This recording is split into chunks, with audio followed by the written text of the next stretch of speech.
After reading "It's a War the Asians Want, It's a War They'll Get," student leaders at CU almost immediately joined the table in opposition to Max Carson's article. I found it very graphic. It does, in fact, reflect very poorly of the campus at large. This is a huge issue on campus.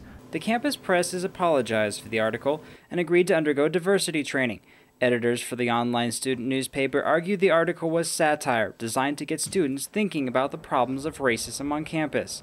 But the UCSU says the article went too far. So we want to respect the students' freedom of speech. Our purpose is to respond and stand up for students who are feeling threatened by this. Critics of Carson's work argue that, unlike great writers of the past, his editorial was not satire, merely veiled racism, intended, they say, purely for shock value. And Carson is no stranger to pushing the boundaries. For example, his writing for an underground newspaper, The Yeti, that's been called racist and sexist by student diversity groups. He's also seen in this YouTube video trying to make a man with a gun laugh in just 3 minutes, the ending of which we can't show you on TV. It seems to me like the motivation for this is more to be provocative than it is to be satirical. Clint Talbot is the opinion editor for the Daily Camera. He says Carson's piece misses the mark. Flamboyancy is protected by the First Amendment. That's great.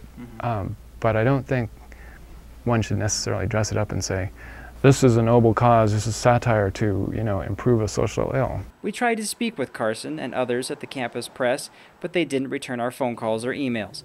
Last Friday, they held what an insider called an emotional private meeting to discuss the articles and where the organization should go from here. The campus press needs to take a very close look at what their goal is as, a journalism body. Whatever Carson's motives were, student leaders insist that while they're angry with the article, they don't want to limit free speech.